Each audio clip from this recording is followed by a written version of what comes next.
The plate shattered against the wall inches from my head, porcelain shards raining down like angry tears. I said, "Get out." Maria screamed, already reaching for another plate. "Anthony runs things now. We don't need you anymore." I stood my ground, watching my stepmother's face contort with rage. Behind her, my stepbrother Anthony smirked, already wearing the chef's coat that had belonged to my father. It had been his pride and joy for 30 years. Now it hung loose on Anthony's shoulders, the name Marcos stitched in faded gold thread across the pocket. My name is Isabella Romano, and until 2 months ago, I was the sous chef at Marco's, the Italian restaurant my father had built from nothing. I'd spent 15 years in that kitchen, starting as a dishwasher at 13, learning every recipe, every technique, every secret that made our food special. But now Dad was gone, and with him, everything I'd worked for. "You can't do this," I said, keeping my voice steady despite the anger burning in my chest. "Dad wanted me to run the restaurant. Everyone knows that." Maria laughed, the sound sharp and cruel. "Everyone knows. Where's the proof? The will leaves everything to me, and I say Anthony's in charge now. You're just the help, and you're fired." I looked past her to Anthony, who was leaning against the prep station like he owned it. He'd shown up 6 months ago, right after Dad's diagnosis. Maria's 25-year-old son from her first marriage, suddenly interested in the family business after years of ignoring it. "You don't even know how to cook," I said to him. "You've never worked a day in this kitchen." He shrugged, adjusting my father's coat. "I'm a quick learner. Besides, how hard can it be? Follow the recipes, plate it nice, collect the money. Simple." Simple. The word hit me like another thrown plate. He had no idea what went into running Marco's. The preyed-on trips to the market to select perfect ingredients. The hours of prep work, the carefully guarded family recipes, the relationships with suppliers built over decades. "The recipes," I said slowly, realization dawning. "You think you can just walk in and recreate Dad's food?" Maria's smile faltered slightly. "Don't be ridiculous. All the recipes are here in the kitchen. We don't need you to." "Those aren't the real recipes," I cut her off, feeling a small spark of satisfaction as her face paled. "Dad never wrote down the actual family recipes. He taught them to me, step by step, over years. What you have are the basic versions we give to prep cooks." "You're lying," Anthony snapped, but I saw the uncertainty in his eyes. "Am I? Try making Dad's marinara sauce from those recipe cards. See how it compares to what our customers expect. Or the tiramisu that won Best Dessert in Chicago 3 years running. Good luck matching that." Maria stormed forward, grabbing my arm. "You think you're so clever? We'll figure it out. Now get out of my restaurant before I call the police." I yanked my arm free, straightening my spine. "Your restaurant? Everything here, every dish, every technique, every secret that makes this place special, came from Dad. From our family, not yours." "Your family?" Maria's voice dripped with venom. "I was his wife. You're just his daughter from his first marriage. I have the papers, the will, everything. You have nothing." The words stung, but I refused to let them see me cry. Instead, I reached into my pocket and pulled out my father's lucky coin, the 1943 steel penny he carried every day since opening the restaurant. "Dad gave me this the night before he died," I said quietly. "Told me to keep it safe, that I'd know when to use it. I didn't understand then, but I do now." Maria's eyes fixed on the coin. "That belongs to the restaurant. Give it here." I closed my fingers around it, backing toward the door. "You have the restaurant, Maria, but Dad left me something more valuable than property or papers. When you figure out what that is, you'll know where to find me." I walked out of Marco's for the last time, ignoring Maria's shouts behind me. The late afternoon sun painted the Chicago streets gold, the same color as the thread on my father's chef's coat. Tears finally came as I reached my car, but I wiped them away quickly. Dad had taught me more than recipes. He taught me patience, persistence, and planning. Most importantly, he taught me that sometimes you have to lose everything to come back stronger. I started the engine, watching Anthony and Maria argue through the restaurant's front window. They thought they'd won, that they'd taken everything from me, but Dad's last lesson was still to come, and they had no idea what was heading their way. 3 months after being thrown out of Marco's, I stood in my tiny apartment kitchen, perfecting the last details. The marinara sauce simmered on the stove, its aroma bringing back memories of countless mornings beside my father, learning the exact moment to add each ingredient. My phone buzzed. A text from Nina, my best friend who'd been a waitress at Marco's for a decade before Maria fired her too. It's bad, Bella. Really bad. They lost the Rossini wedding booking. I wasn't surprised.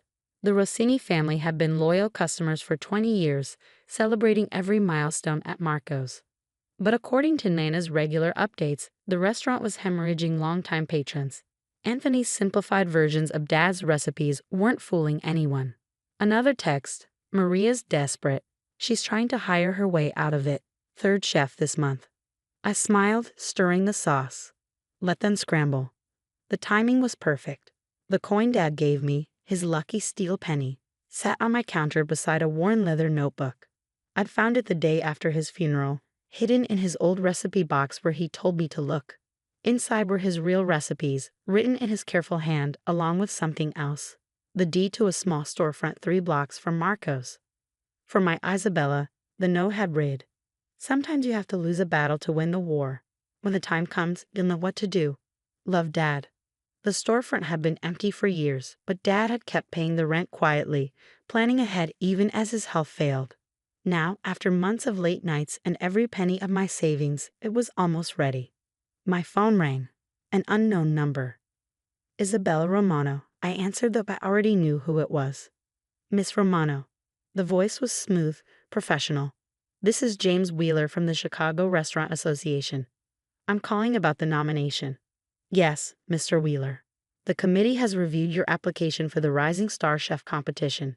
We're intrigued by your concept. A modern take on traditional Italian cuisine, you said." I looked around my test kitchen, at the recipes I'd spent months adapting and perfecting. Dad's classics with my own twists, honoring tradition while embracing innovation. "That's right," I replied. "Everything made from scratch, using techniques passed down through generations." "Fascinating," Wheeler said, "especially given your background at Marco's. I understand there's been quite a change in management there recently." "You could say that." "Well, Miss Romano, the committee would like to invite you to compete. The event is in 6 weeks. The winner, as you know, receives significant press coverage and investment funding." I gripped the phone tighter. "I'll be there." After hanging up, I picked up Dad's coin, running my thumb over its worn surface. The competition would put me head-to-head with Chicago's best up-and-coming chefs. More importantly, it would put me in a spotlight, exactly where I needed to be. My phone buzzed again. "Nina, you won't believe this.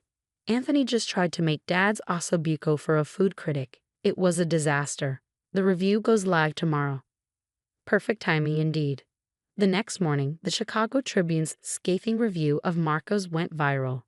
A pale imitation of its former glory, the critic wrote. "Whatever magic made Marco's special has vanished, replaced by mediocrity and pretension." I was in my new kitchen when Maria finally called. "We need to talk," she said, her voice tight with forced politeness. "About what?" "The recipes. The real ones. Name your price." I laughed softly. "They're not for sale, Maria. Neither is Dad's legacy." "Don't be stupid," she snapped, her facade cracking. "This is business. Everything has a price." "Not everything," I replied. "But don't worry. You'll be seeing me soon enough." I hung up before she could respond, returning to my prep work. The Rising Star competition was 5 weeks away, and I had a statement to make. In his notebook on the last page, Dad had written something that I now understood. "Success is the best revenge, but timing is everything. Wait until they're desperate, then show them what they threw away."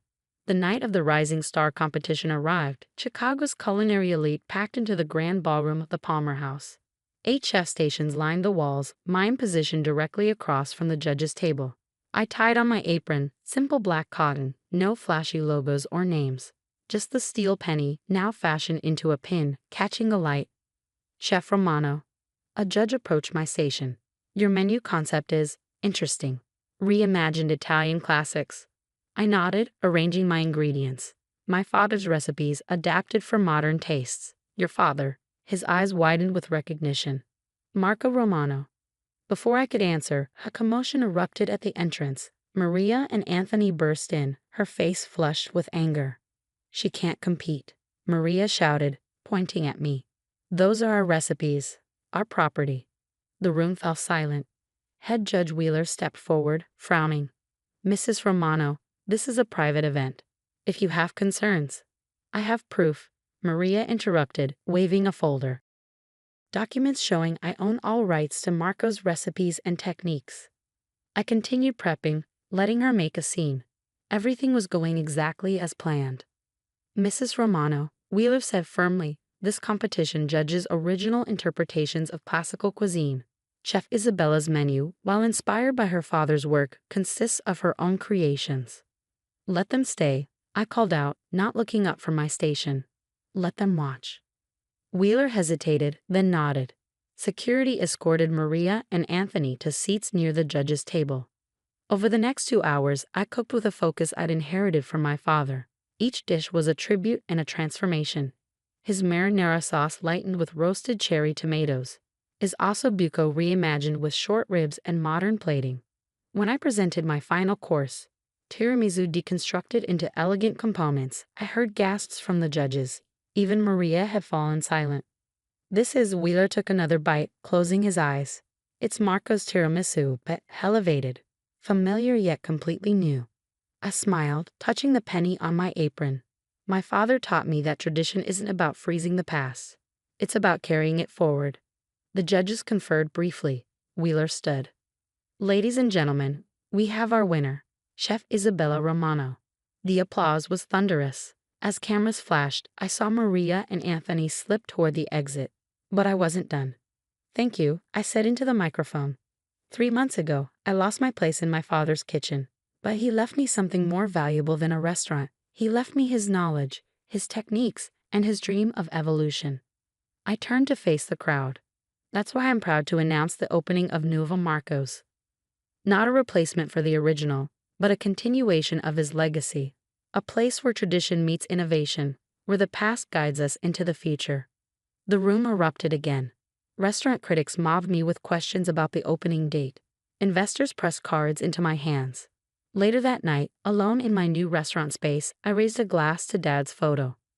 You planned this all along, didn't you? I whispered. Knew they'd push me out, knew I'd need to make my own way. The next morning, Nina sent one final update. Maria had listed Marco's for sale. Without the real recipes, without the soul that Dad had infused into every dish, they couldn't keep it alive. 6 months later, Nuevo Marcos opened to rave reviews. The line stretched around the block, old customers mixing with new fans. The steel penny hung above the door, watching over a packed dining room where tradition and innovation danced on every plate. Maria and Anthony disappeared from Chicago's restaurant scene. Last I heard, they'd moved to Florida to try their luck there. But their failure wasn't my victory, my success was. Dad's notebook sits in my office now, its pages annotated with my own notes and adaptations. Sometimes late at night, I imagine him watching me in the kitchen, smiling as I teach my own staff the proper way to make marinara sauce. Not exactly the way he taught me, but close enough that his legacy lives on. And in the end, that's what he wanted all along, not for me to preserve the past, but to carry it forward into the future. Every night before service, I touch the steel penny above the door and whisper, Grazie, Papa. Thank you for teaching me that the greatest revenge isn't destroying what others build, it's building something better of your own. That's a lesson worth more than any recipe,